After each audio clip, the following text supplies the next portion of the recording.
As business owners, entrepreneurs, family men, it's difficult for us to find the time to put together projects like these. Even though it's something we really want to do, unfortunately, taking care of the things we have to take care of comes first. However, because of viewer support for people like you, we're able to continue doing this. Please consider joining our Patreon and supporting the Burn and Return podcast.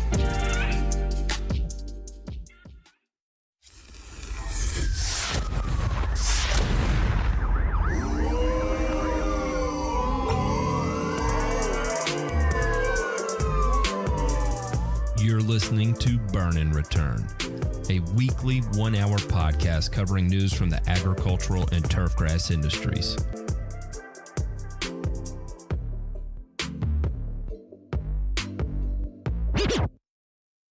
Boo indeed. Boo indeed. Welcome to another episode of Burn and Return. For those of you that are tuning in for the first time, this is going to be a show that I do with two of my dear friends here where we talk about some things that are going to be out there in the headlines that could potentially have an effect all the way down to our subsections of the green industry. My name is Matt. Sometimes I go by The Grass Factor. And then alongside me, we have Ray Ito, who is coming in as a coconut right now, and if we can figure out his technical difficulties, he will become Ray eventually. And above and to the right of him, we have Mr. Ryan DeMay. Sir, how are you doing this evening? Man, it is a killer night. I'm excited to be here. How about that? That's a good callback to the show before the show. So, for those of you that don't know, we record this on Sunday. It doesn't make it out publicly until Wednesday. And man, we had one hell of topic du jour before we came onto the air. And the only thing I will say is that it was one hell of a killer topic. And if you're interested in hanging out in the show before the show or on Thursday, the show after the show, you can check us out, patreon.com/Burn and Return. That's how we are able to do this. And also, let me tell you what we do, because we are not taking the proceeds of this and doing nothing with it. We are putting it to good use. We've got an announcement that's going to be coming up soon that's going to be super exciting that DeMay gave us like a 42-second pitch on last week, and it was such a home run that it was one of those that it looked like a 60-mile-an-hour ball coming at you, and so you just swung for the fences, and everybody yoked it over the fence, and it was a perfect setup by design. So that's coming up. And but also what we have coming up here in a couple of weeks is that we're going to be doing this live in person in Louisville, Kentucky. This is going to be our second annual meetup there. And boy, am I absolutely stunningly excited for that. How could you not be, Matt? And for those of you that don't know, you can go ahead and join us. You can check us out, www.patreon.com/Burn and Return.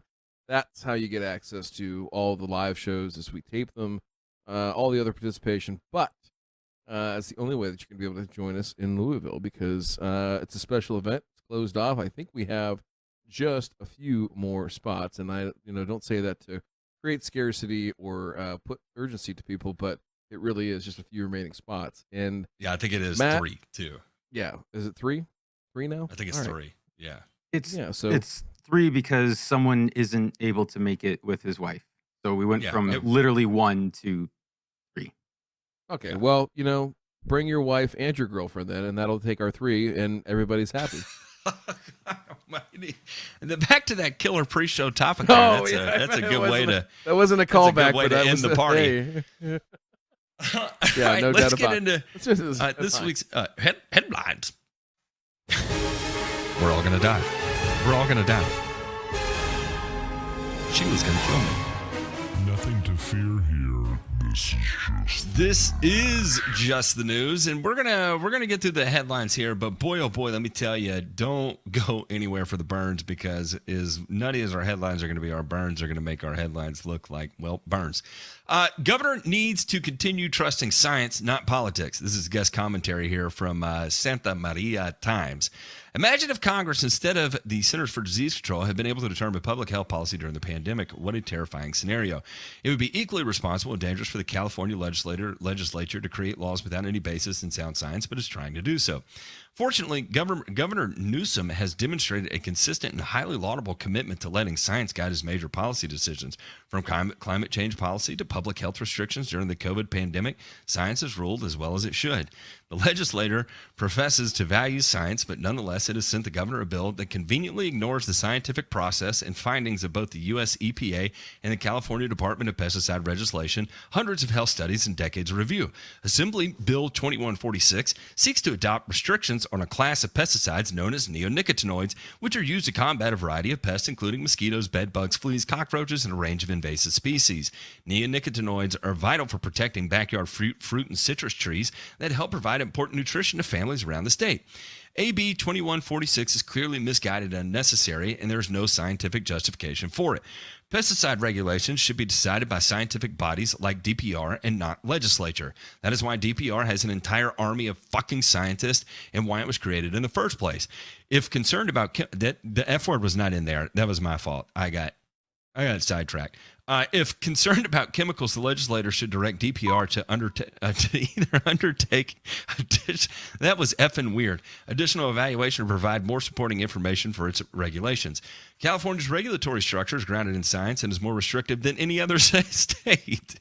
Neonicotinoids were developed in a large part because they are both effective and a safer alternative to previously used insecticides. DPR is currently preparing new neonicotinoid regulations that will be the most restrictive in the nation.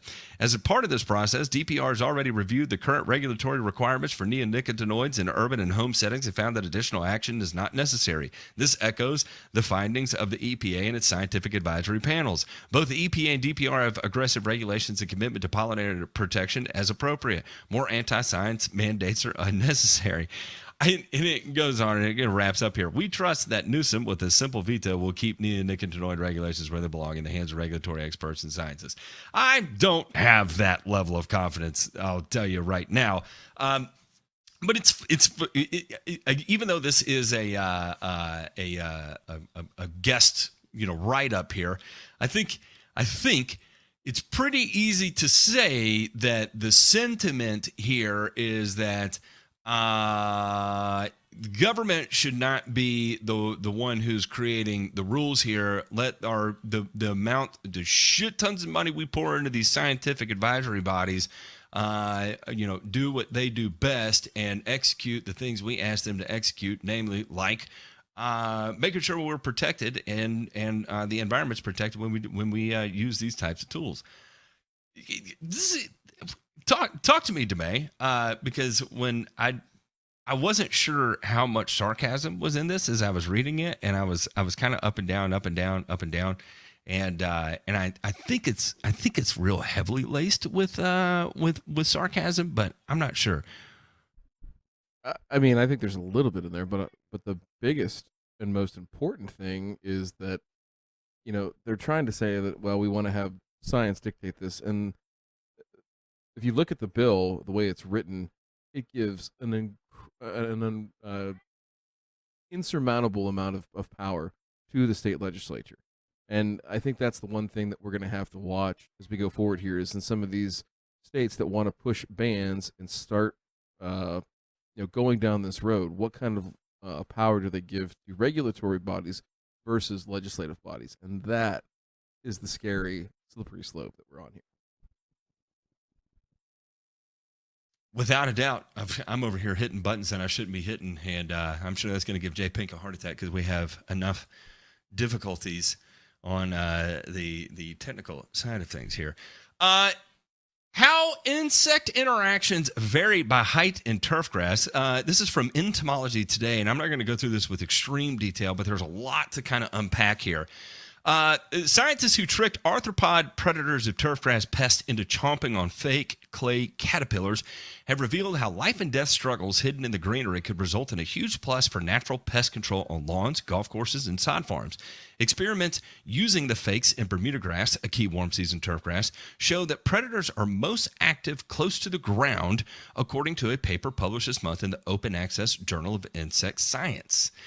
And we can provide a link to that. Well, I tell you what, it's right here in the article, and we will have a link to the article in our show notes. And then you'll be able to see exactly how they conducted this trial. And this is pretty interesting because I feel like anybody who has attempted over a decade or longer of managing pest populations has found it's sometimes you know what you have to do when you're planning your spray strategy is figuring out how to get your pesticide application beyond the canopy of the grass, right? And so here we kind of have a study that is co-signing our bullshit in that regard, and good on them. I'm not going to go through the intimate details of the study just because I don't think there's really anything here that is just absolutely novel. I think this has all been observed, but now we have data to co-sign that observation and put it more into the fact side of the category here. The EPA targets turfgrass fungicide. Agency proposes to ban all uses of pentachloron nitrobenzene. Managing snow mold and other fungus problems on turfgrass is about to get more challenging. Golf course operators and others who work to keep turfgrass disease-free will no longer be able to use the fungicide pentachloronitrobenzene, PCNB, under a proposed decision announced September 23rd by the U.S. EPA. The EPA wants to cancel all uses of PCNB, citing risks to human health and the environment. In addition to use on turfgrass, PCNB can be applied to potatoes and cole crops such as broccoli and kale, as well as to ornamentals. The chemical and its degradates are persistent to the environment, bioaccumulate in aquatic organisms, and can travel long distances, according to the EPA. In 2021, the EPA identified risks with PCNB to human health, including adverse effects on the thyroid. The assessment found risks to bystanders from spray drift and to users of athletic fields. The EPA claims the viable fungicide alternatives to PCNB exist. Those chemicals include azoxystrobin, pyraclostrobin, tebuconazole, propiconazole, and others, the agency says. The EPA also suggests crop rotation of the biopesticide Bacillus subtilis as alternatives to PCNB. Of course, the old Bacillus subtilis recommendation there. And then, of course, you can see the comments that were submitted to the EPA. Golf Course Superintendents Association of America says a ban on PCNB will have negative consequences on the golf course management. Golf course superintendents could have to use products that are more expensive and use more products to make up for the loss of PCNB. You would most likely use 2 or 3 other actives to make up for the efficacy of PCNB.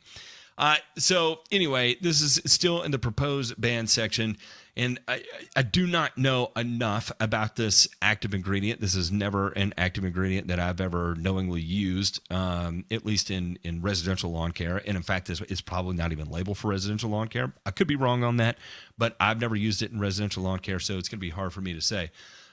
However, when the EPA is identifying risks that include adverse effects to the thyroid and risk to bystanders from spray drift and users of athletic fields, it's going to be hard to argue that we need to keep this available for use in those types of scenarios. Or if they aren't left available for use in those types of scenarios, there's going to have to be, is it a more intense training that's going to have to occur? Is the providers and manufacturers of this going to have to sink more money into doing more outreach to keep this a reality? I don't know. I don't know what the answer is. It's going to be tough. I mean, this is a widely used fungicide in the north for snow mold prevention, right?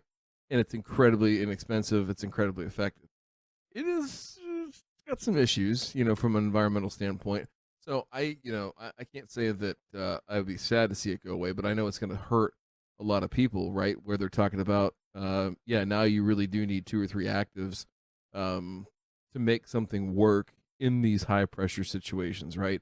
You wouldn't use this stuff if it was like, hey, we get moderate snowfall, maybe up to 25, 30 inches a year. I mean, these are the places that are using this like wall to wall on a golf course that see 40, 50, 60 inches plus a year that are covered in snow for long periods of time. And so it's been a reliable a go-to for a long time for people. And so the concern is what's left on the backside, and that's going to be turf that gets binged up. That's what it's going to be, and so I don't know, fellas. Like I said, more stuff under review, and this won't be the last that goes away. Again, this is one of those instances where if we are indeed causing problems to people thyroids that are exposed to this, I'm not going to argue for it to remain in use, especially in situations where it's going to be in close contact with people. Again, I haven't personally done any research on this active because I've never personally used this active. Do you know how many times I've seen snow mold in my life? Less than the number of fingers I have on one hand, right? So not really a concern for me, and I've never even heard of the active ingredient, so that tells you my level of vested interest in it up to this point. But it's at least something that now that the proposed ban for it is on the docket, something that we will most certainly keep our eyes on. The future of New York's farm industry in wake of reduced hours for overtime pay. Anybody working on a farm will no longer have to work more than a 60-hour work week to qualify for overtime pay starting in 2024. The Department of Labor Commissioner announced they will be eligible after 40 hours on the clock by 2034.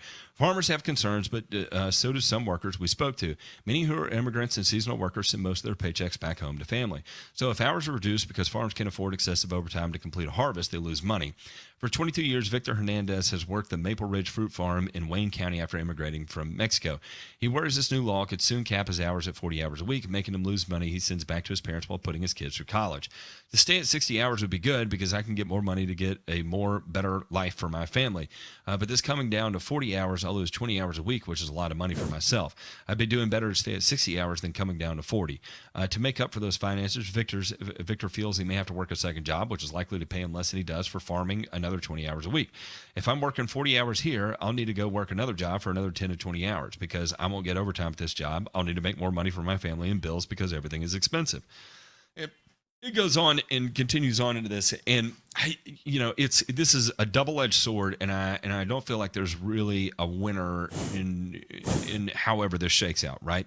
Because in one instance, right, they're saying, well, U.S. labor laws are anytime after over 40 hours, then you get overtime, right? That's kind of the normal thing.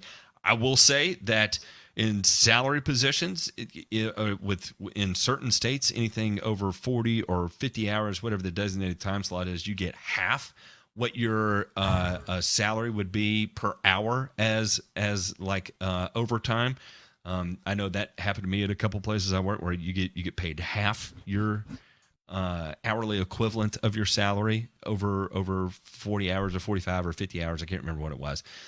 Here, and what's unique about agriculture is that you get 60 before they start paying overtime, right? And now they're saying that if they bring this back to 40, then and start having to pay time and half over 40, then all of a sudden they're going to start capping everybody's hours at 40 and just call it good. And the other thing too is that I can't remember if I heard this on the Freakonomics podcast or what, but it was.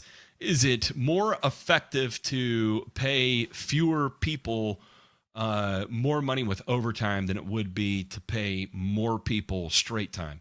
And I, if I recall correctly, and I could be remembering this backwards, it was cheaper to pay more people straight time than it was to pay fewer people. Or am I saying that backwards? I don't know. I can't remember.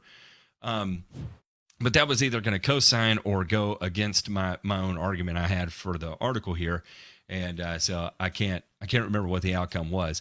But case in point, on one instance you got the farmer that says, "Look, I want the fucking 60 hours." I mean, you've got the farm worker that says, "I want the 60 hours." You got the farmer that's saying, "I can't afford to pay 1.5 over 40."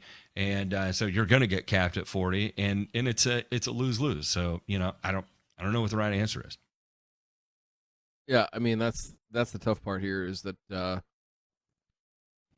whole system is based on one set of principles, right? One set of I don't know if you want to call them rules necessarily, but yeah, I guess rules in the sense of how people have built their businesses, right, and the structure of their businesses. And so it's this uncertainty, right? That's what screws this stuff up. Is the uncertainty. Now, when it comes to the overtime versus straight time thing, it's only if you can have and get enough employees to work those straight time hours, right? So depending on how skilled the position is or what have you, right, that becomes sort of the issue. And it's not exactly a whole bunch of citizens or residents of the United States that are tripping over themselves to get work in the agricultural or horticultural field. Time's we know up, it's that. over. That's right. See, time's up, and that's exactly why there's so many H-2B workers already in this field, right? Because they're struggling for labor. But we're capped on H-2B too, right? It's like what 85, 86,000. So if there's going to be something that saves our industry, is and I know this. I know there are tons of I shouldn't say tons. There are quite a few firms that use H-2B, and if you're not familiar with that, basically like a lottery type system where you say, Matt could say that, hey, his company needs 30 workers and they've tried everything they can to hire American workers, and they would like to bring in contract workers from, other parts of the world. In many cases, this is the Caribbean, Central America, Latin America, that sort of thing, right?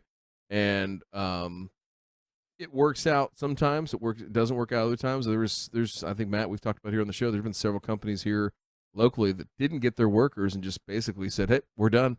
I'm not pissing around with this anymore. And so, go belly up and be done. But if you got to take the caps off those, it's just going to it's going to have to happen. That's the easiest answer for our industry, is to remove the caps from the H-2B situation and allow employers to go through the regular immigration process and sponsor workers to come over here and get their green card. That's it. And for anybody that wants to start throwing shade out there and saying that H-2B workers are treated unfairly and they're paid, bottom dollar and all this, lick my taint. No, they're not. Anybody that's ever gone through the H-2B process, first off, it is a very, very intense process. It's a very expensive process. And three is that if there is even an inkling of malintent towards the H-2B workers, you will be hung up to dry instantaneously. And that goes from everything to pay to quality of life. You have to provide housing and residency for the time they're here. You have to provide reliable transportation for the time they're here. It ain't no joke. This is not, you're not going to a Home Depot parking lot and finding someone that is just absolutely desperate and offering them $5 an hour. That's not how that works. And if you think that is the case, you need to pull your head out of your ass, because that is not reality. This is not 1962 anymore that we're living in. So get your ish together. Gentlemen, let's check out this week's Joe Knows Turf. Welcome back, Ray. Joe Knows Turf. Hi, I'm Joe. I'm gonna give you a bunch of accurate turf facts today because Joe knows turf. Yes, Joe does know turf. And what do you have on the radar for us today, Mr. DeMay? Well, real Shakespeare over here today. I get sent this stuff, and it's not as deplorable as what we were talking about in our pre-show, but it pains me to do this segment sometimes, and this is going to be one that pains me to show what this is, and let's just kind of unpack it. I don't know that it'll take us all 10 minutes, but we've got a lot of burns to get through. So, J Pink, go ahead and let's run that video that I sent you, that was sent to me here. And this is brought to us by a gentleman who's known as the Longest, Langest Yard, and he's on the typical social media outlets. I think he's got a YouTube channel. So this Tell me he's not doing what I think he's doing. Go ahead and press play on that video, please. Awake in the morning and I step outside and I take a deep breath and it gets real high and I scream at the top of my lungs, what's going on? Oh, for Christ's That's sake. exactly what I was wondering. What was going on there?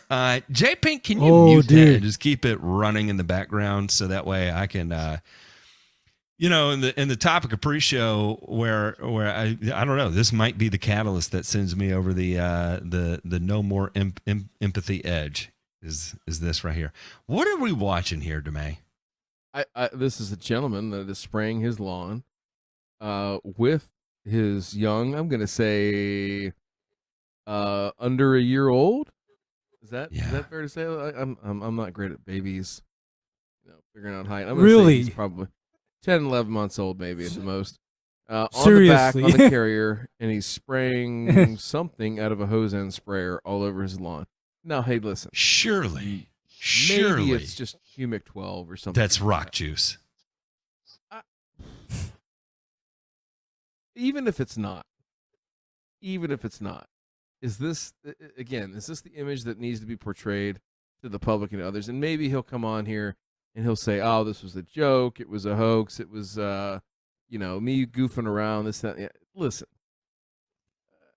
and I'm sure that we'll get, beat up for this or whatever. But it's not a good joke. I'll take this ass kicking. If you want to find out about tasteless jokes, come on this show. We do them for about 6 hours a week. It's wonderful. Okay. But this gentleman, we got to do better than this, right? Is this the image that you want to see of your industry, or even the folks that are trying, the DIYers, right? I think he talks about how he's a DIYer in his YouTube and everything like that, which I get, but it ain't funny, man. And if it's serious, it's seriously fucked up. For those of you that are listening to the audio only, never in my lifetime. The audio only. Never in my lifetime. Ray, can you describe what you're seeing on the screen right now? Oh yeah, that's right. We have to visually describe this.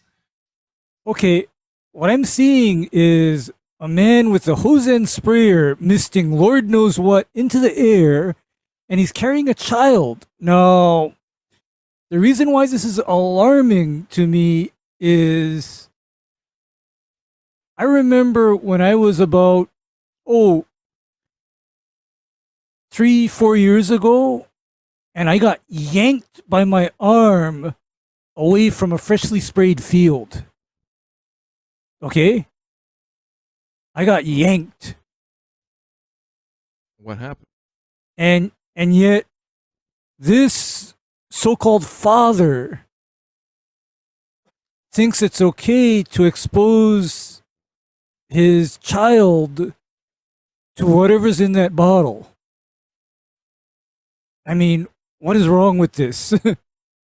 And again, I hope it's something inert like humic acid or, I mean, even if it was sea kelp, I wouldn't even want to do that. But and to your point about the state of the industry, DeMay, again, we can type in, we covered the New York Times article, the big video expose they had about, the danger of American lawns. You can type in lawns in America in the top of Google here. And, again, Scientific American, the American obsession with lawn, the history of the American lawn, designing an end to the toxic yard, the Great American Lawn, how the dream was manufactured, how lawns became a status symbol in America, the strange psychology of the American lawn, the intriguing history of the American lawns, death of the American lawn, how important are lawns in America? And it goes on to say, not at all. A rant about lawns in America. Why is America obsessed with lawns? The dark history of American lawns. We're not in a good position right now, right? Not at all. Not at all. To the point where it is something that genuinely creeps into my mind in the middle of the night, and I have to go fight with people on Twitter because I'm actually scared about what the next 10 years are going to look at for lawns in America. And this, again, and I go back, and I was many years ago, I was really hard on Ginger for creating a leprechaun brew, as he called it, that included glyphosate that he was mixing with his bare hand and licking it off his thumb. And I was talking about how absolutely idiotic it is that someone who is a business owner, who is a representative of our industry, would do something like that, knowing the pressure that's on our industry and knowing the pressure that's on glyphosate right now for the laughs. And maybe this guy is like in this headspace where he thinks, I'm showing how I include my children in this. But in reality, what this is that this is this is attention-seeking behavior, and it's unfortunately going to attract the wrong kind of attention because that is the kind of thing that will show up in a New York Times article, and then he'll feel great about it because he got mentioned in New York Times, but the content of the New York Times article is going to draw on the 150,000 people that are going to be like, this is why we need to ban every lawn in America. Everything needs to be a cactus in a yard garden. Matt, you know what this reminds me of, actually? These old magazine ads from the 1950s. Because I remember seeing this reprint of a magazine ad where the father was dusting some ant mounds and his kids were running around nearby. Except, guess what was in the can? No idea. Chlordane dust. Oh, yeah, just a little chlordane. It's kind of like when my mom was a kid and the crop dusters were coming to fly over the fields and they'd run out and she got crop dusted by one thing and it sent her into a seizure and almost killed her. And then you no longer ran out in the fields when they were being crop dusted, you know. Again, you know, what we have learned over the last 100 years of modern agriculture is that there are some things you don't do. There's a lot of things you don't do, and that's easily parlayable over into what we do in lawn care. And again, I hope your attention-seeking behavior got you the clicks that you needed, and I hope it satisfied that part of your brain that desires the click fest. But unfortunately, what I'm going to ask you to do is get the fuck out of my industry, and that's all I'm going to have to say about that. We have boy, Ray, I don't know if you've taken a look at our Burns list here, but it is on point. So without further ado, let's jump into this week's Burns. Oh, Lord. We're going to go. You know what? Oh.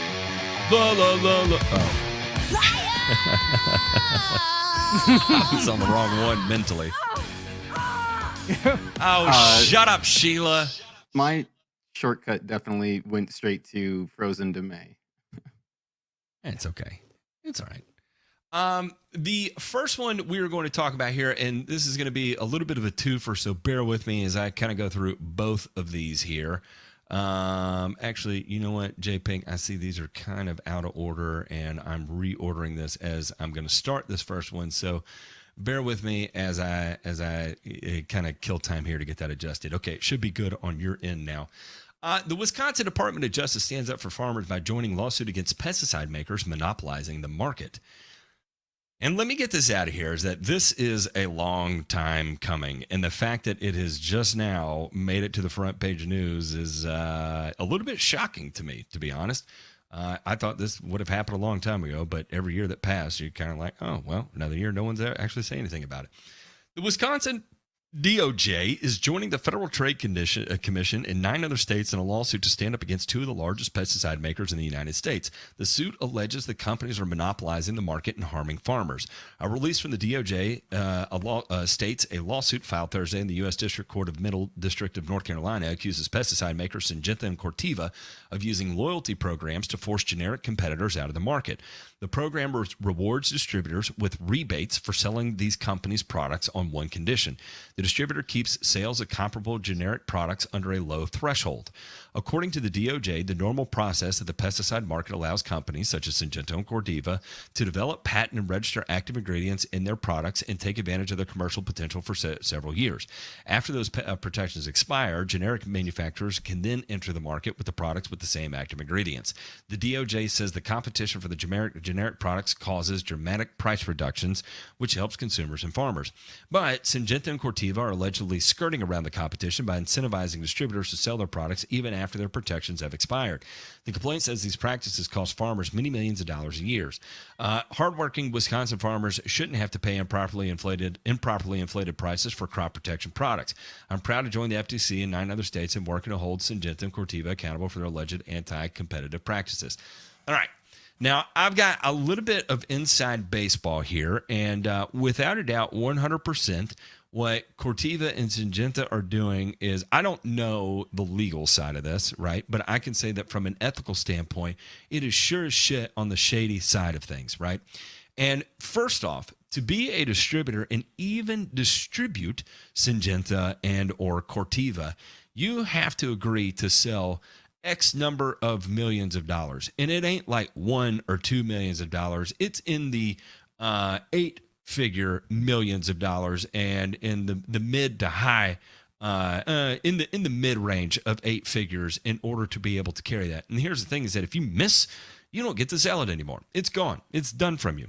And so it is incredibly. And what that does, by having that kind of insanely high threshold, is your sales reps as a distributor are going to have to push Syngenta and Corteva products for the overwhelming majority of the year, because if they don't hit those minimums, they're going to lose distribution rights, and the people that want the new Syngenta or Corteva product that's out is going to go to another distributor where they can get it. And so it is a shitty situation that is, and I agree 100%. It absolutely forces out the little guy. And in the agricultural industry as a whole, the green industry as a whole, is incredibly monopolized. And I would argue, now I don't know enough about all the other industries out there, so take what I say with a grain of salt. I'm probably wrong. But I would argue that the agricultural industry, because it is still primarily, I'll say the green industry as a whole, not just agriculture, the green industry as a whole, is arguably the most monopolized industry left, because it is still dominated by the good old boys system. And it's not a matter of what you know in this industry. It is a matter of who you know in this industry when it comes to long-term viability.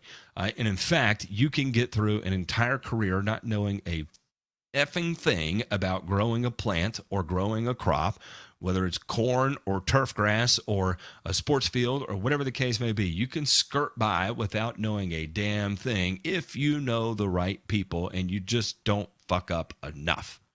So I'm actually glad to see this come up, and to add a little bit of flame to the fire, in the moments leading up to us coming live, guess who else jumped on board? Nebraska. Nebraska says, F you, I want in on this too. High five, boys. Let's go to court. So this went from good to, in my opinion, better. And who knows, maybe by the end of it, we'll have 50 states on board, and then I'll consider it great. But I 100% think this needs to happen, and I think it needs to go well beyond pesticide manufacturing in regards to the monopolization of the green industry as a whole. Hot take. This particular situation here is kind of sort of done in a way that's not as overt as what you're seeing here in the ag market, but with in a certain sense with turf, right, where you have agency manufacturers, right? So the big companies that, in their defense, they will say, well, hey, we're the ones who are doing all the R&D, bringing active ingredients, new active ingredients to the market, right? And they're taking them mostly from the ag market and then taking them down into turf, right? So the process to get those registered is not short and it's not cheap. So I understand that aspect of it, right? That it is it's an arduous process, a long process, but you also have a period of, I believe it's still 17 years, right, with that patent that you own it. That's what it is, right? Yeah. And I think from that point forward, you resign yourself to the fact that, hey, there are going to be, generic or what we call off-patent products that come into the marketplace and are virtually the same thing in many cases, not all the cases, but many cases. And I think now, if anything, with the situation that we've had with supply chains and logistics and things like that, the tables have probably, I would think, this is just me speculating, but have been sort of leveled even more, because I don't think there's any more high quality and low quality as there would have been maybe 5 or 10 years ago. I think it's Mm-hmm. As long as you can put it in a box or a bottle, fucking ship it. Let's go. So I don't know, Ray. What do you where do you land on the whole using generic products, right, in lieu of agency products, and where does this land for you? Uh-oh. Ray's muted. Ray, cannot hear you. See if your mic can turn back on. Still do not have you, Ray. Ray's flicking off the camera now. For those of you in the audience. He was giving it the tap to see if it would come back on, but it has not. I see this on the fertilizer side of things too, right? It's fun. I was talking. Was it last week? I was talking about early order program, and it's amazing some of the things you'll see come out of the early order program. And I'm not going to say who it is, but there is a company on the eastern side of the United States that dropped their price by over 60% at the time of EOP, right?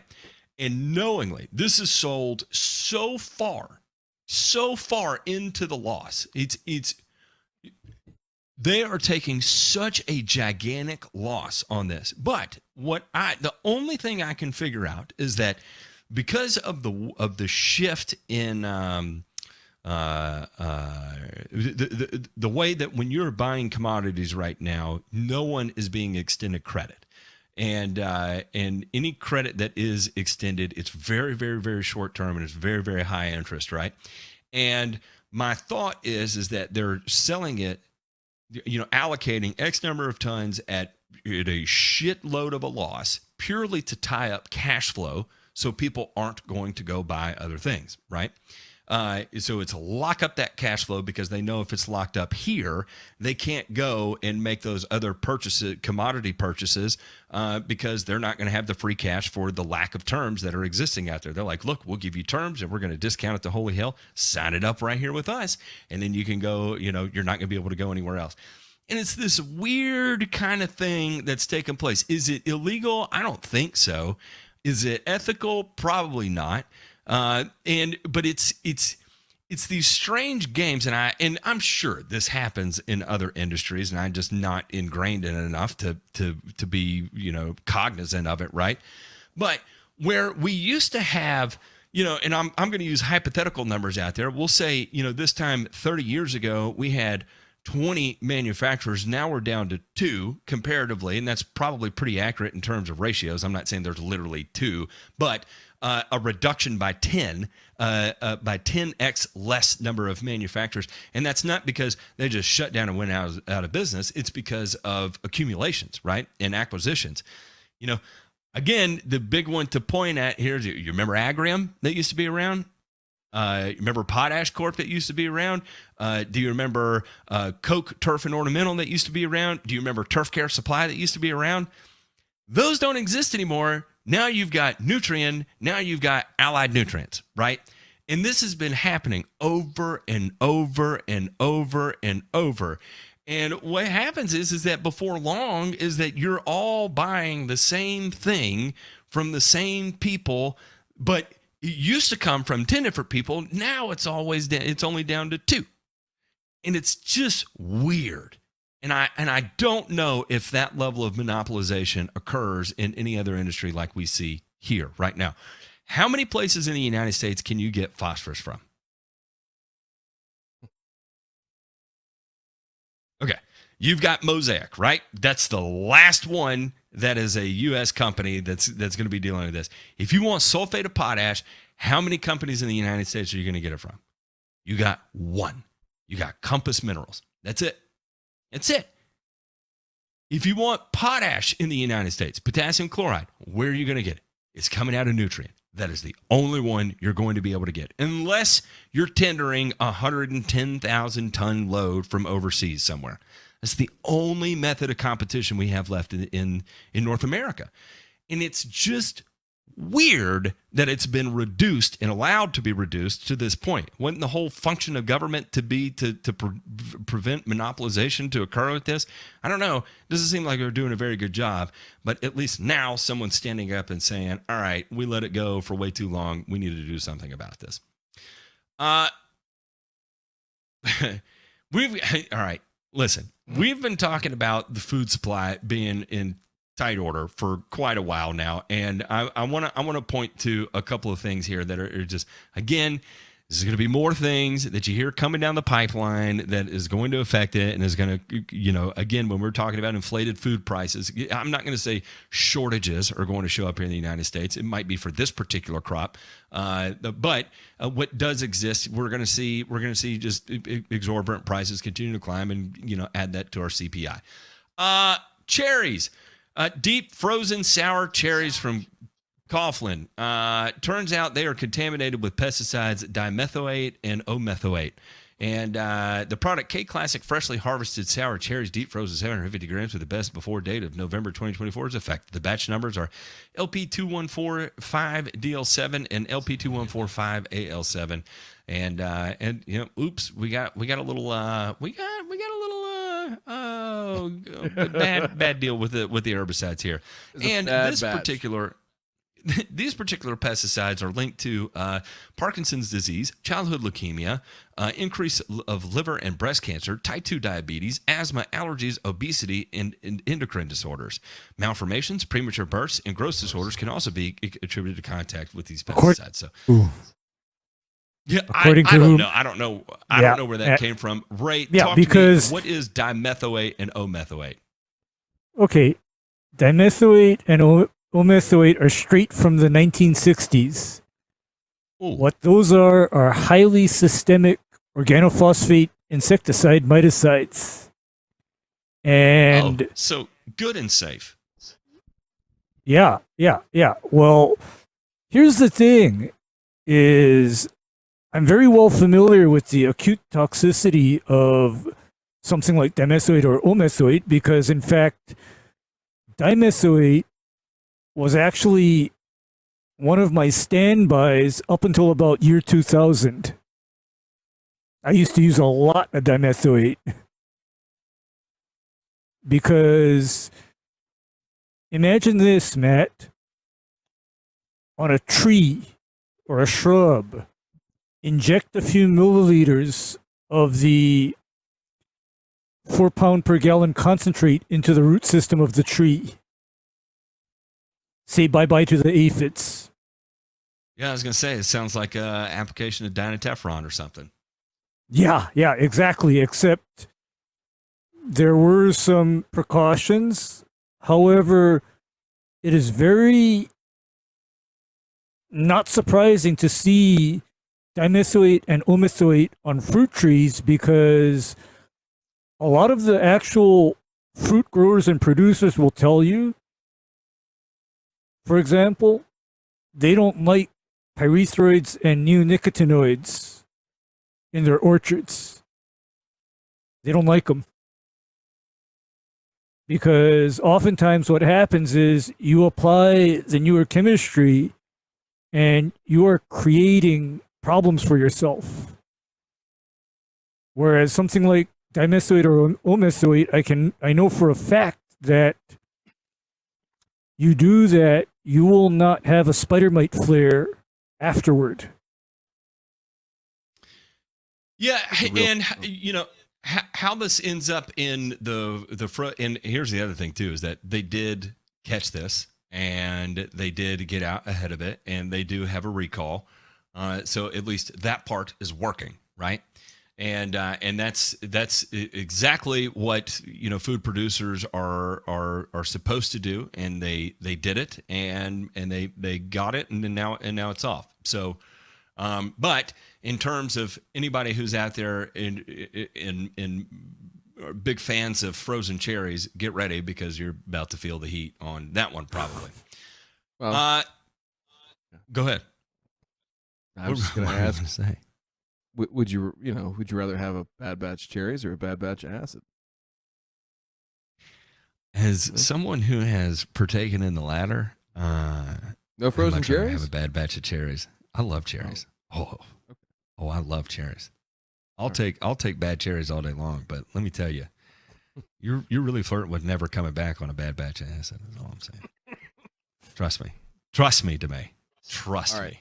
I trust you. The most expensive crop in decades. Farmers face higher stakes than ever with inflation. Evansville, Indiana, which is the armpit of Owensboro, Kentucky, which I spent way too many years in. By now, the corn is taller than he is. The green vigor of the bean leaves are beginning to fade as the crop dries out. A 40-year farmer, Cron, remembers the farming crisis of the 80s, a time when high interest rates sent farm debt soaring. Many families lost their farms. Agriculture now finds itself on the verge of another crisis again, as farmers face growing inflation and even higher stakes. Those that produce much of the nation's corn and soy, as well as raise its livestock, are used to battling the weather. This growing season, however, they are battling skyrocketing cost. And we have been talking about this since, last summer.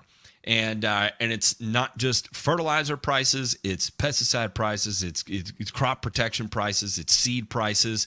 It's knucking futs. Here we go. Regardless of what the national inflation numbers say, it costs the farmer about 40% more to grow the crop this year compared to 2 years ago, said Chad Lee, an agronomy professor at the University of Kentucky. The price of essentially every aspect of farming, seed, fertilizer, fuel, equipment, etc., has continued to tick upward and by startling amounts. Some farmers have seen costs double and triple, and that's if they can even get the supplies they need. Already tight supply chains carried over from pandemic disruptions and extreme weather events, coupled with Russia's invasion of Ukraine, are creating a new sense of uncertainty for farmers. You had uncertainty in your fertilizer supply. You had uncertainty in some of your agrochemical supply, and then you had the uncertainty of weather. Farmers are used to dealing with the weather. It was the other things. They're not used to seeing that. And all things combined create the perfect storm. Again, we've been talking about this for a long time. It hasn't gone anywhere. It's okay. Now, I will say that from a supply standpoint, I haven't heard anything right now that we're going to run out of fertilizer. I have not heard that at all. What I do continue to hear is fertilizer prices are somewhat stable right now, but they're still up 3x. So, what do you do about that? The big unknown is going to be what comes out of China right now, because we are rolling into pesticide purchasing season, and nobody knows. Nobody knows what's going to be allocated to the rest of the year. There's a lot of companies. Syngenta is trying to shift a metric shit ton of production over to India to hedge against this right now. And how much of that is too little too late? We don't know. We won't know until we get into the buying season. But I have heard that from the people that put out this kind of information that Syngenta is taking no chances whatsoever. And what is interesting, because who owns Syngenta? ChemChina. Yes. ChemChina. And Syngenta, owned by ChemChina, is so freaked out by themselves that they're shifting production to India as aggressively as possible. Boys, we have entered peak ground world. Matt, I have a little more inside baseball. Okay. The reason why I think Syngenta / ChemChina needs to get out of China and outsourced elsewhere is, I got a little thing in my news feed this morning that said that China is doubling down on their zero COVID policy. And zero COVID means that, okay, China gives zero fucks who you are, what you do, etc., but if they think you're carrying the COVID virus, you will be involuntarily incarcerated until such time that they deem you to no longer be a COVID carrier. Sometimes in your place of business, like you'll be locked up there. Yeah, actually, they will literally, it is not a joke that the CCP... The CCP will weld people into their building. That is not a joke. That actually does happen. So I'm gonna zip tie you to a permagreen, Matt. yeah. So what that means for Was that movie Weekend at Burnings? I'll be Yeah. dead on a permagreen tied to it. a company that is trying to do business, how are they supposed to do business, fulfill their orders, etc., when they are under COVID quarantine? How are they supposed to get anything done? Because you know what China's idea of a quarantine is? You will be welded into a building if needed. No ifs or buts. And how are you supposed to move product? Your building is sealed. Yeah, but I need my How are your- permagreen. No, and how are your workers, your staff? How is your staff supposed to Oh, right. go to work and do So their sorry. job? Scan your when- QR code here, and we'll determine your credit score if you're available to apply pro diamine this year. Yeah, Pretty or much. scan your QR code to see if you are now a COVID carrier, and at that point, what happens is if you flash red on that QR reader, guess what happens to you? Listen, China Health comes, picks you up, and you get a 14-day stay at the COVID hotel. well, maybe, just maybe, right? In the wake of all this, product uncertainty potentially, and Matt's right, I don't think we're going to run out of fertilizer, but when it comes to, some of the products that we're used to having available easily, cheaply, all that kind of stuff, it might just be you got to get your hands on whatever you can get. And so, some of those programs that you lay out for next year, guys, you know how this is what I was thinking of when it just came to mind was, at the end of the year for the school lunch, you'd always have the calendar and it told you what you're going to get. It's chicken nugget day, it's pizza day, it's this, that. At the end of the year, at least where I went to school, it was always last week was Cook's Choice, which basically meant whatever's fucking left in the freezer is what you little assholes are going to get. And I got a feeling there's going to be some people that pull up this year on their truck, pull the permagreen off, Matt, and just say, hey, it's Cook's Choice. I'll spray whatever the hell I can get my hands on and see if we can take care of them weeds. That's the way it goes. And Matt, here's a little fun fact. You know what I can't help but notice? FMC products. A lot of their active ingredients are manufactured in China. Did you know that? New Farm. Yeah, New Farm, Valent, Yeah, New Farm. Well, some you of see- Syngentas, Cortivas. Well, a lot of Syngentas, and you know who's the holdout in this? Bless them. Is Bayer, because Bayer manufactures in Germany and the United States, and they even have manufacture in Japan too. So, Bayer's a little different, but this whole COVID situation has kind of, I guess, made all of the manufacturers, etc., rethink the viability of outsourcing their manufacture to the People's Republic of China.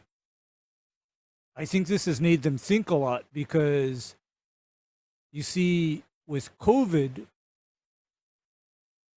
there is no negotiation with the Chinese government regarding COVID. I mean, this is the one time and place where I've seen the Chinese government absolutely dig in and not give a centimeter.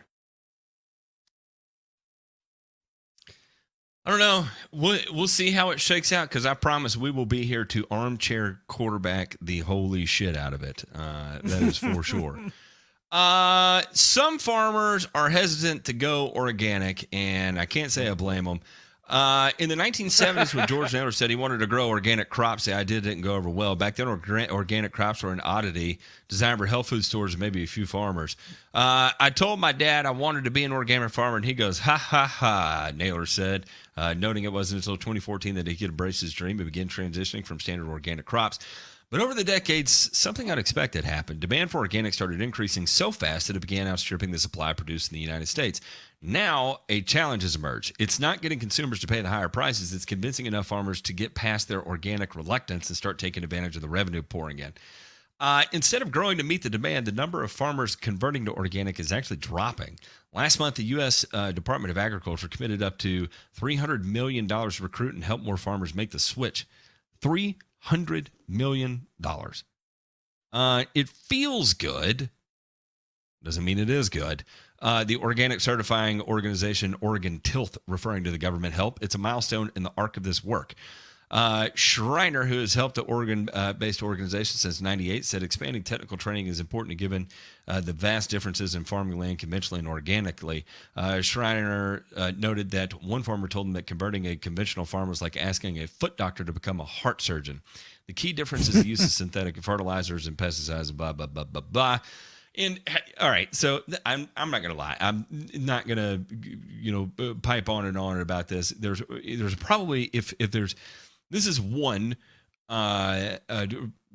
person's take on why we're seeing organic acreage short.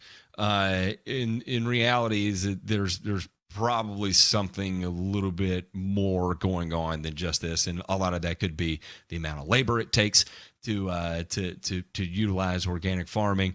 It's going to be the land and rest periods that are undergoing. So it sounds like, yeah, you may have this big revenue pouring in, but your costs are also going to be exceptionally higher as well too, and you're also dealing with lower yield. So while it sounds all fun and stuff on paper and feel good and high fives, the economics of it don't make a ton of sense. Out of Pakistan, there were people got popped with fertilizer, and by popped I mean like they're going to jail. One had 60 bags of bioarginophosphate fertilizer, BOP. And they also got caught with 319 bags of single superphosphate, not triple superphosphate, single superphosphate. The assistant director of agriculture took samples from 2 dealers and sent them off for lab analysis. On the report of raiding team, the police have registered the cases against the owners. So do not hold on to spurious fertilizers. I'm assuming those are fertilizers that are not properly labeled. But let's be honest, it's bags of phosphorus, for crying out loud. What have we come to when we are putting people in jail for holding bags of phosphorus? I don't understand. But that's why they're in Pakistan and we're in the United States, I guess. U.S. is challenging Mexico's import ban on corn. Farmers and policymakers in the United States are urging the Mexican government to reconsider an impending ban on imports of genetically modified corn by 2024. Mexico's plan to prohibit the importation of the crop began in 2020 when Mexican President Andrés Obrador decreed he would eliminate the use of herbicide glyphosate in genetically modified corn in the country. If Mexico's decrees on corn are fully, I hear you, bitch, are fully implemented or even partially implemented by December 31st, 2024 deadline, and that's really bad for a lot of U.S. export, and it's bad for the Mexican population. There's no doubt prices will increase on livestock feed and tortillas in the country because a lot of the corn we send is used in feedstock and corn is used to make tortillas. Man, this is one of those emotional decisions that are made that's not rooted in science. And who is set to lose out in this scenario? Is it the president that made the decision? Is he going to be the one that suffers when all of a sudden there's not enough corn?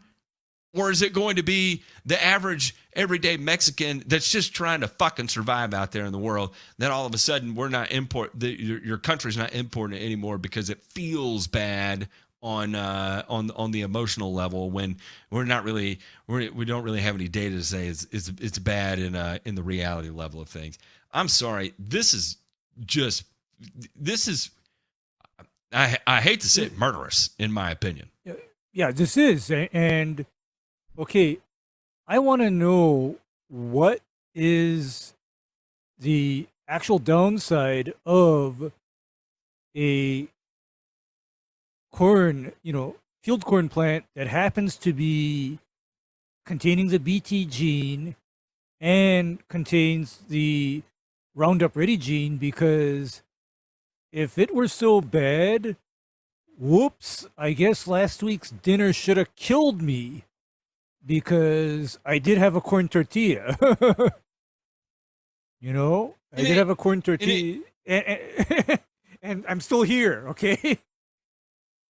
This is something that has, again, researched to holy hell, and there's never been any definitive proof that this is wiping people out. This is not too far away from selective breeding, and selective breeding has been going on for literally since the beginning of agriculture, not even modern agriculture. That's how we got corn to grow in the first place. And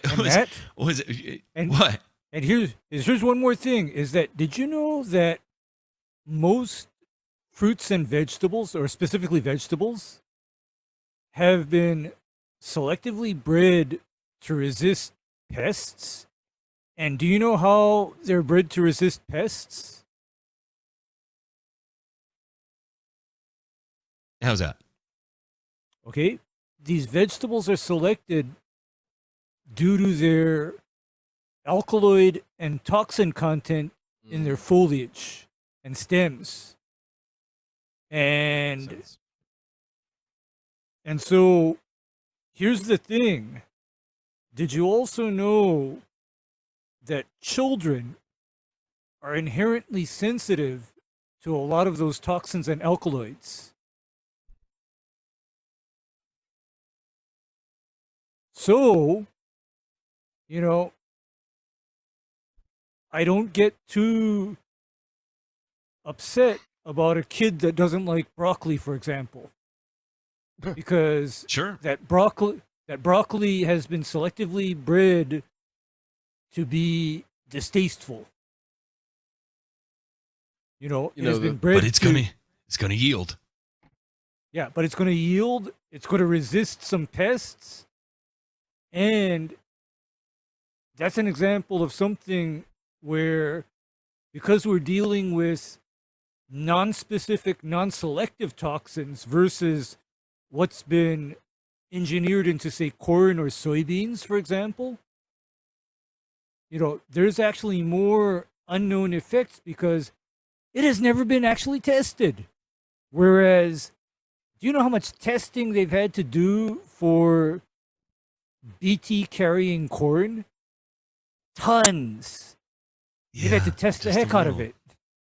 Yeah, they've had to test the heck out of it. So I'm still waiting for all of the, studies to come in. And I'm not talking about these made-up studies where they're alleging alterations in the gut microflora, for example, because those studies are extremely questionable. What were you going to say, DeMay?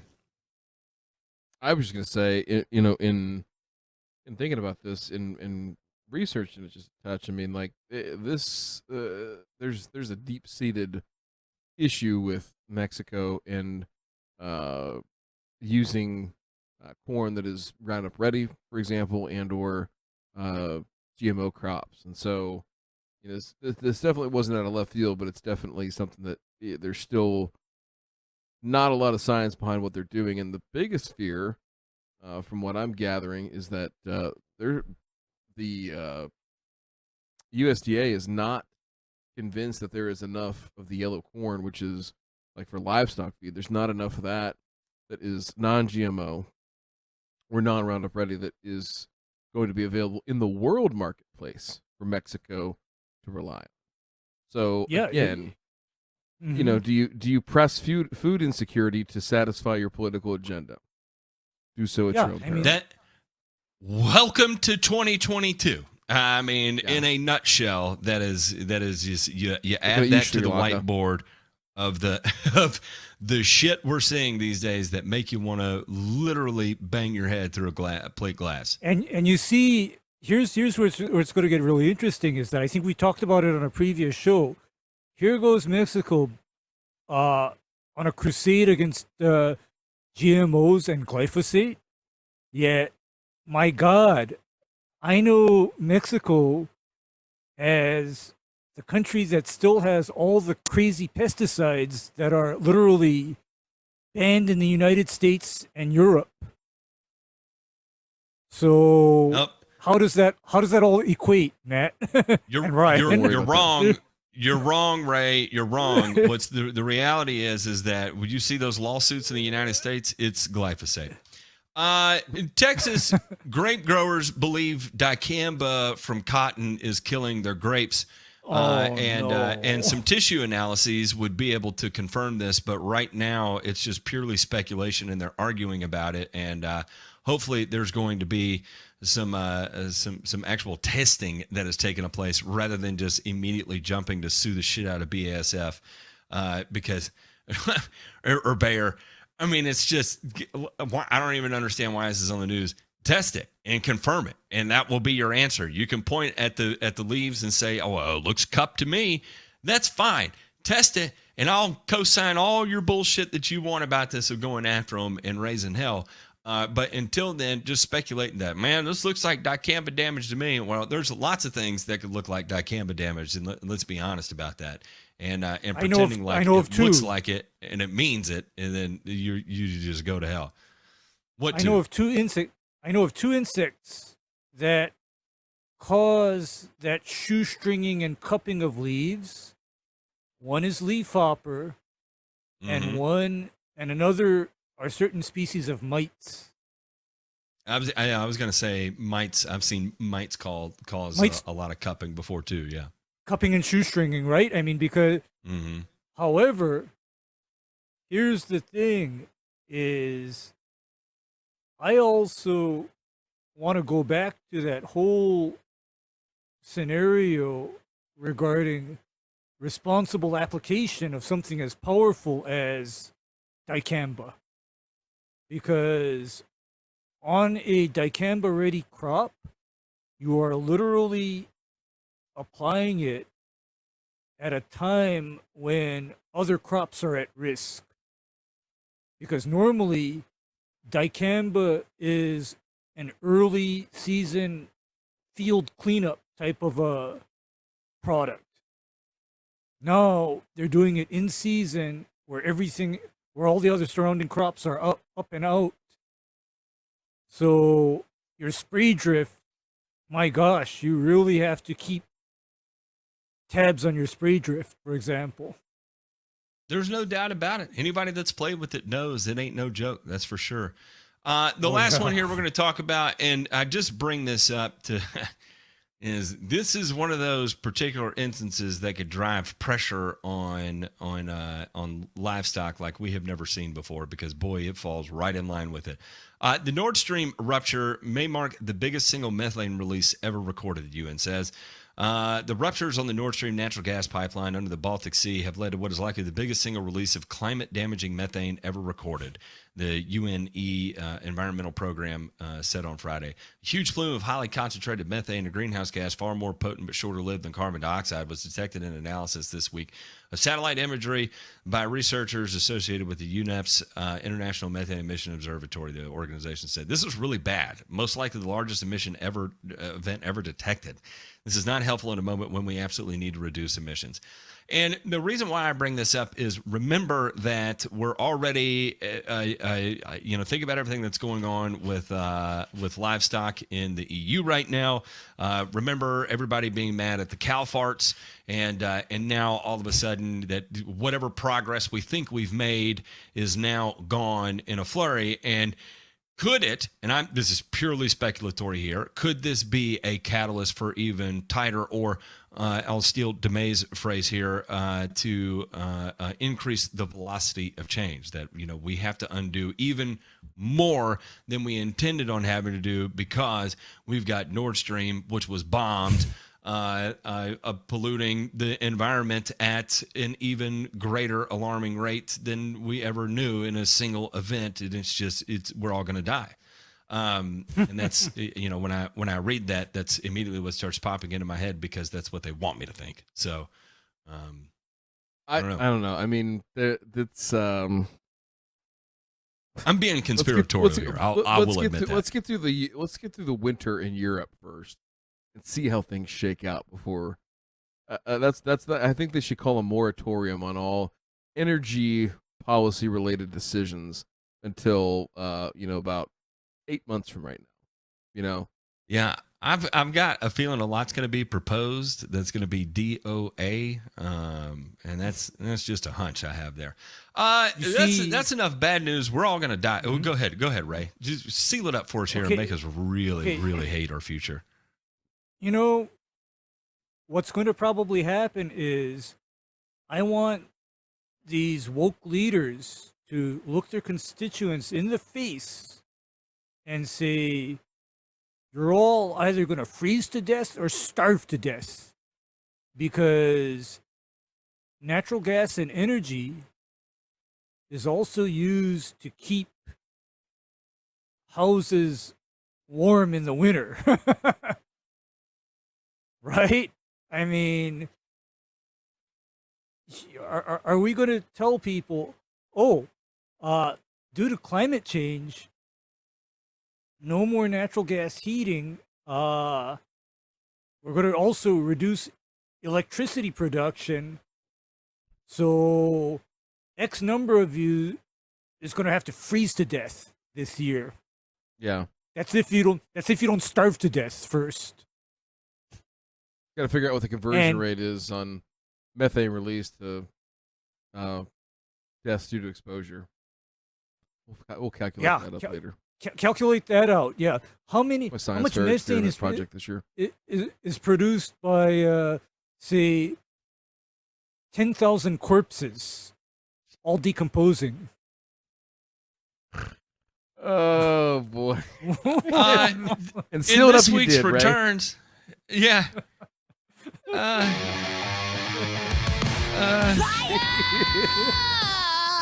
Can I?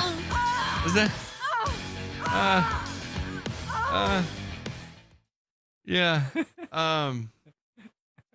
Ohio State hires a new turfgrass extension agent.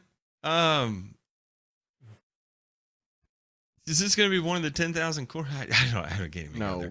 Department Chair Dr. Doug Karcher summed up our collective excitement best. We're excited to have Mr. Soon-to-be Dr. Carr join our faculty in January.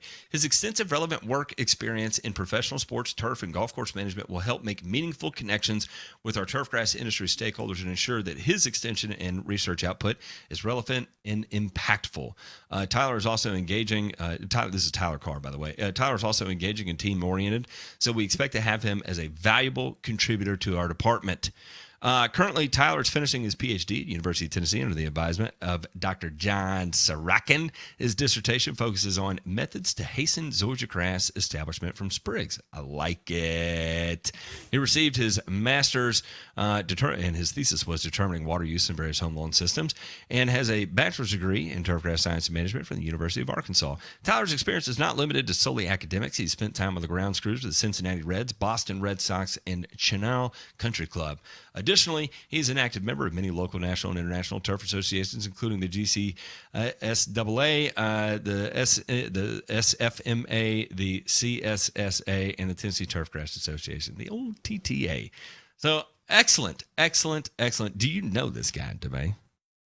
I do. Yeah. It's you'll probably be seeing a lot more of him out there in the extension space. So we've had a lot of good extension educators here over the years. So wanted to make sure he got introduced properly and show that there is a pathway, Matt, for people to seek redemption and come from UT Knoxville up to Ohio State.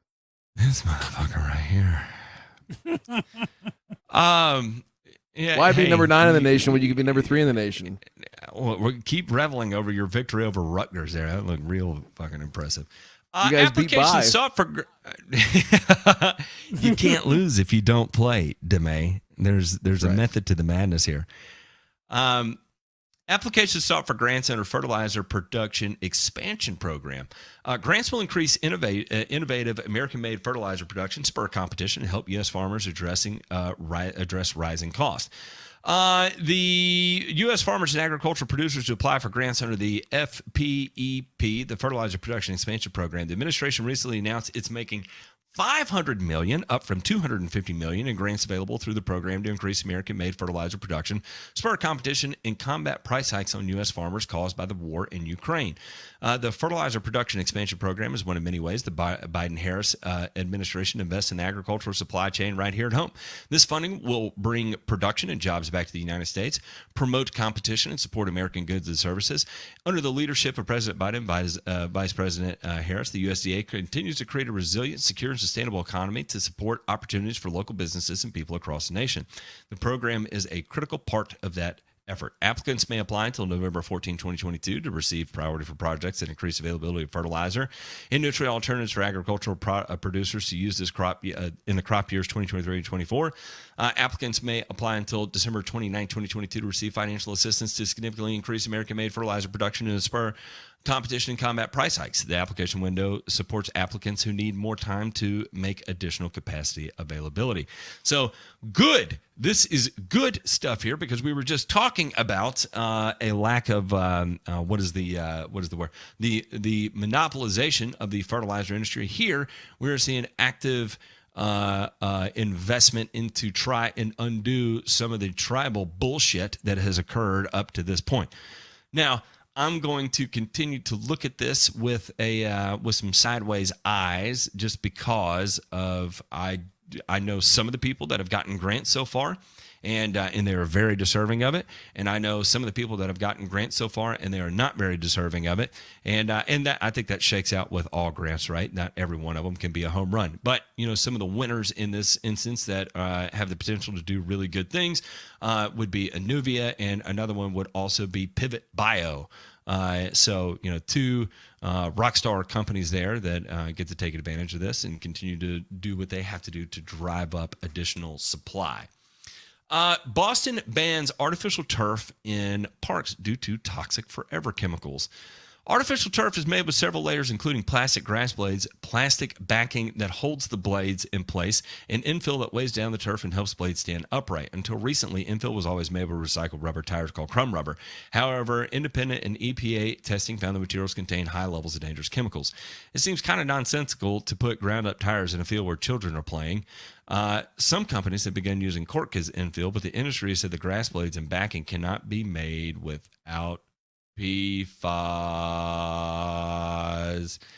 So it's not just in your water. It's not just in your biosolids. Now it's in your artificial turf. And Boston said enough is enough, because this gets rained on, and in the event, it's going to get drained into somewhere where it already is, and then it's going to show up again. Boys, I posted, and I can't probably do this on air yet, but with some time, eventually I will be able to.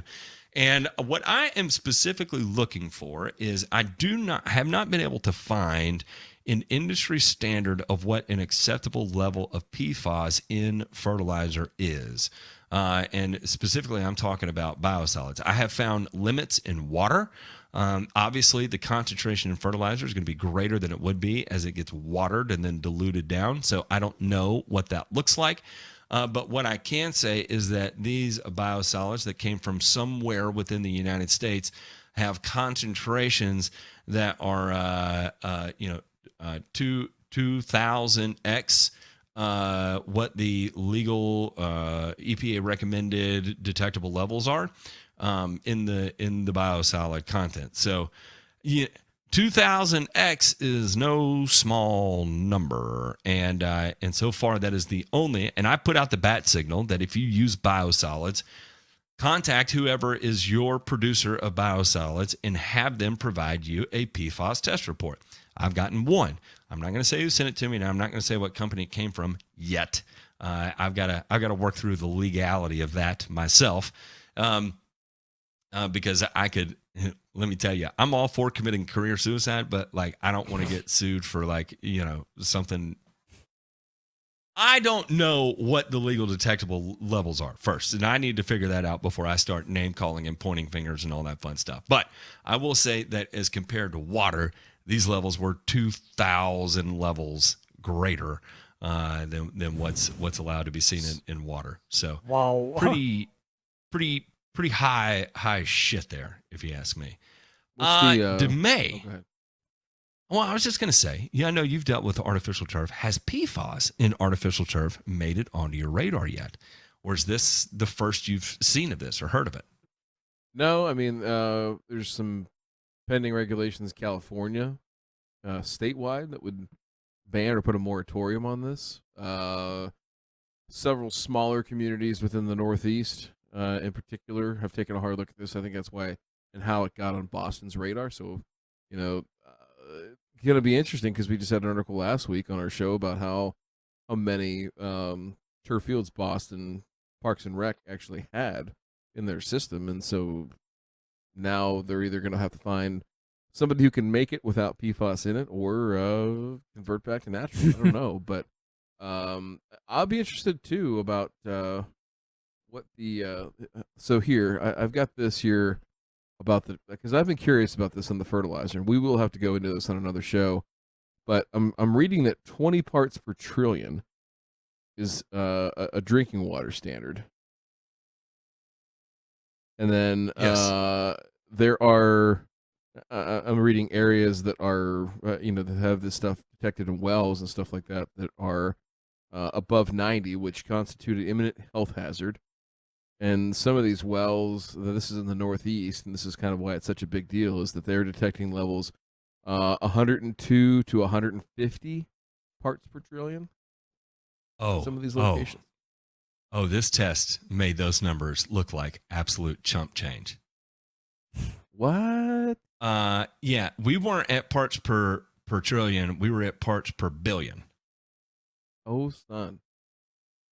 Oh, yeah, that's a factor of 1,000. Mm-hmm. Yeah. Well, yikes. I mean, can you go forever exponential? Is this, are we entering another fucking time-space continuum here with the biosolids that we're putting out and how long these things will last? I don't know. But how long is it until, because, any kind of wastewater treatment facility, as these levels continue to rise, it's going to show up even higher and higher in the biosolids, right? So what's a part per billion now in however many years is now going to be a part per million. And then before long, it's going to be a percent. Well, it's got to be, you should be able to, I don't know how far back they have the data, but you should be able to track that and figure it out on a log scale, right? Yes, if they have been recording this. There's no bad stuff in the water if we don't test. Time's up. It's over. It's over, bitch, said Flint, Michigan. Boys, real quick, we're going to dip in. The water's on fire. To the mailbag here. You've got mail. This is Jackson, a good one for us to talk about. Jackson, Mississippi. Boy, don't get me started on that. As a Mississippi boy, I could have told you that was coming 10 years ago. There's a lot of correlation with Memphis there, and I don't even want to get into it. Matt says, Matt, I'm a long-time subscriber. I have a question regarding other crop seed in a mixture I just bought from Lesco. Now, I have already spread a pallet, but my concern is the other crop is a whopping 5%. I'm a relatively small company, and that's all I could afford, and it was $130 a bag. But did I really screw myself here? My rep at Site One assured me orchard grass and other varieties would be labeled as noxious weeds. But the more I dig, the more I think he was wrong. Please let me know what you think. I'd be happy to send you a copy of the label if you're interested. I do not think orchard grass is listed as a noxious weed. You would check your state and look for noxious weeds, and you'll see right there available in your state of what everything that's listed as a noxious weed. Your other crop could be anything that is not a noxious weed. It could be Poa A, it could be Poa triv, it could be orchard grass, it could be broom sedge, it could be all kinds of shit. Quack grass. So if it's not on your noxious weed list, so just because your buddy at Site One there said, trust me, that doesn't mean that you can't tell him to go fuck himself. So your hunch that you have there, I'm going to give you a pro tip. If they take you to Olive Garden, don't go. Don't go. They will walk out and leave you with the bill if you get honest. And that is from personal experience there. I did never accept the Olive Garden trip. Actually, what you should do, this is the correct way to do this, right? You wait till the breadsticks come. You have a breadstick or two because those are good breadsticks. You don't want to leave that on the table. Breadsticks. Now, when they bring the salad out, and the waiter says, "Hey, I'm going to go ahead and crank this cheese," just say when you want me to stop. As he begins to crank, you say, "Oh, I'm going to step out and go use the restroom real quick," and just leave him there cranking the entire time. He'll go on for 5-6 minutes. You slip out the back and get the fuck up on out of there and go to your other supplier. Pro tip. Pile of cheese just oozing out of the bowl. The slight ones are, I wonder where he went. Matt, the other thing I will tell you about this is that you are not alone. It's going to be impossible not to find seed that looks like that. So did you screw yourself? 5%'s a lot. The 0.5%? A lot. 5%. 5. It's 5, really? It can't be 5. 4.97. You got it. Is there a picture? No, he said he is panicked in this email, and he says, "I'll send you a copy of the label." He says it's a whopping 4.97%. 4%. Oh my! I'd take that. That's a lot. Back. That's a lot. I'd take that and I'd donate it to the cemetery to plant on some burial plots. That's what I'd do. Or what I do is I take out a little bit of insurance at time of seeding. What's that? What is that, Ray? See, I'm known for my spicy mixes. Okay, number Tenacity 1. At the fumicate.